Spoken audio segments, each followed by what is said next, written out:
الحمدللہ رب العالمین والصلاة والسلام علی سید المرسلین اما بعد۔ ایک بہن سوال کرتی ہیں کہ کچھ لوگ سفر کے مہینے میں اس لیے روزے رکھتے ہیں کہ یہ وہ مہینہ ہے جس میں مصیبتیں نازل ہوتی ہیں، جس میں پریشانیوں کا سامنا کرنا پڑتا ہے، گویا کہ اس مہینے کو منحوس جانتے ہیں۔ تو گزارش یہ ہے کہ اسلام کسی مہینے کو، کسی دن کو، کسی ہندسے کو منحوس ماننے سے، منحوس جاننے سے روکتا ہے اور اس عقیدے کو شرکی عقیدہ قرار دیتا ہے۔ چنانچہ عبداللہ ابن مسعود رضی اللہ تعالیٰ عنہ فرماتے ہیں کہ نبی علیہ الصلوۃ والسلام نے فرمایا الطیرۃ شرکن الطیرۃ شرکن ثلاثہ، کہ آپ نے 3 دفعہ فرمایا بدشگونی شرک ہے، بدشگونی شرک ہے، بدشگونی شرک ہے۔ اور پھر آپ نے یہ بھی وضاحت کر دی کہ وما منا الا،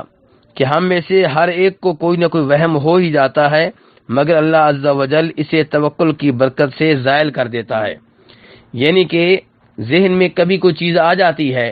کہ فلاں آدمی میرے گھر میں داخل ہوا تو اس کے بعد یہ واقعہ ہوا، شاید وہ منحوس ہے، یا فلاں دن میں نے یہ کام کیا، شاید اس لیے میرے اوپر یہ مصیبت آئی، شاید وہ دن منحوس ہے۔ لیکن ان چیزوں کو دل میں جگہ نہیں دینی چاہیے، اللہ پہ توکل کرنا چاہیے، اللہ پہ بھروسہ کرنا چاہیے، یہ عقیدہ رکھنا چاہیے سب کچھ اللہ کی طرف سے ہوتا ہے، کیونکہ بدشگونی شرک ہے، اس لیے اس سے بچنا چاہیے۔ یہ وہ حدیث ہے جو میں نے ابھی بتائی ہے، اسے امام ابو داؤد اور امام ترمذی اور ابن ماجہ وغیرہ نے روایت کیا ہے۔ ایسے ایک اور حدیث ہے جسے امام بخاری، امام مسلم اور امام ابو داؤد روایت کرتے ہیں، جس میں جناب ابو ہریرہ کہتے ہیں کہ نبی علیہ الصلوۃ والسلام نے فرمایا لا عدوى ولا طیرہ ولا سفر، کہ کوئی مرض بذات خود متعدی نہیں ہوتا۔ ایک بیماری ایک انسان سے دوسرے انسان تک، ایک اونٹ سے دوسرے اونٹ تک بذات خود منتقل ہوتی ہو، بذات خود متعدی ہوتی ہو، یہ عقیدہ غلط ہے۔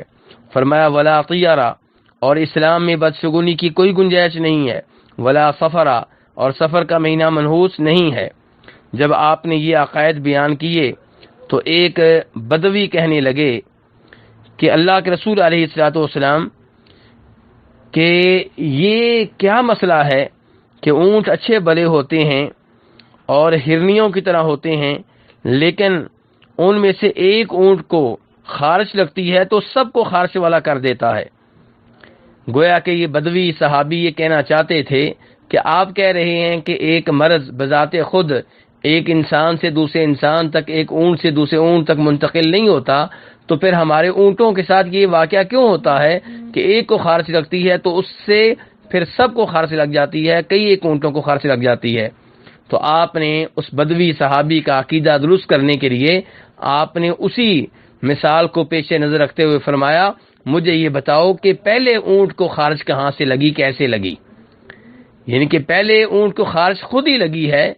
کہیں سے نہیں آئی، تو اس سے پتہ چلا کہ دوسرے اور تیسرے کو بھی خود ہی لگتی ہے۔ اس کے باوجود اسلام احتیاط سے نہیں روکتا۔ اگر ایک آدمی کو یہ خطرہ ہے کہ میرا عقیدہ کمزور ہے، اگر میرے گھر میں ایک آدمی کو کوئی بیماری لگی ہے، اس سے دوسرے کو لگ گئی، تو میرے ذہن میں آئے گا کہ اس کی وجہ پہلا آدمی ہے، تو اس کو احتیاط کرنے کی اجازت ہے، وہ اپنے ایک مریض سے دوسرے لوگوں کو تھوڑا سا دور رکھے، اس میں کوئی حرج نہیں ہے۔ لیکن حقیقت یہی ہے جو نبی علیہ السلام نے بتا دی کہ بذات خود ایک مرض ایک انسان سے دوسرے انسان تک، ایک اونٹ سے دوسرے اونٹ تک، ایک بکری سے دوسری بکری تک منتقل نہیں ہوتا۔ تو اس لیے سفر کے مہینے کو منحوس جاننا غلط ہے، یہ اسلامی عقائد کے خلاف ہے، اور اس وجہ سے سفر کے مہینے میں روزے رکھنا کہ یہ بیماریوں کے اور مصیبتوں کے نازل ہونے کا مہینہ ہے، میں روزے رکھوں گا تو ان بیماریوں سے دور رہوں گا، مصائب سے دور رہوں گا، یہ غلط ہے، واللہ اعلم۔